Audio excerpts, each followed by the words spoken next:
আসন্ন নির্বাচন পেছাতে ষড়যন্ত্র করছে পতিত স্বৈরাচারী শক্তি, তবে ভোট করতে প্রতিজ্ঞাবদ্ধ অন্তর্বর্তী সরকার, জানিয়েছেন প্রধান উপদেষ্টা press secretary Shafiqul Alam.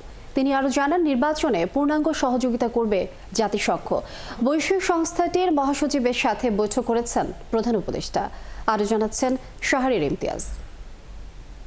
New ইয়র্কে সোমবার জাতিসংঘ মহাসচিব অ্যান্টনিও গুতেরেসের সঙ্গে বৈঠক করেছেন অন্তর্বর্তীকালীন সরকারের প্রধান উপদেষ্টা ডক্টর মোহাম্মদ ইউনুস। এতে রোহিঙ্গা সংকট, সংরক্ষণবাদী শুল্ক নীতি ও বাংলাদেশের জাতীয় নির্বাচন নিয়ে আলোচনা হয়।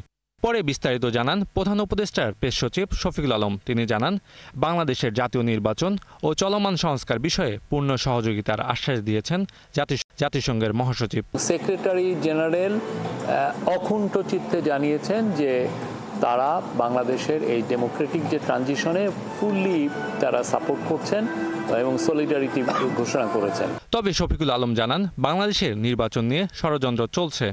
বাংলাদেশ নিয়ে তারা হাজার হাজার ডিসইনফরমেশন ফেক নিউজের ক্যাম্পেইন করছে, কিন্তু স্বৈরাচার তার দোসরগুলো এবং তাদের সাথে অ্যালাইড যারা ইন্টারন্যাশনাল ফোর্সেস আছে তারা মিলে একটা খুবই ওয়েল অর্কেস্ট্রেটেড মুভ, যে এই ইলেকশনটাকে কিভাবে বানচাল করা যায়। আমাদের জন্য সবচেয়ে ইম্পর্টেন্ট সামনে হচ্ছে ডেমোক্রেটিক ট্রানজিশন এবং খুব ভালোভাবে খুব উৎসবমুখর পরিবেশে ফ্রি ফেয়ার ইলেকশনটা কন্ডাক্ট করা।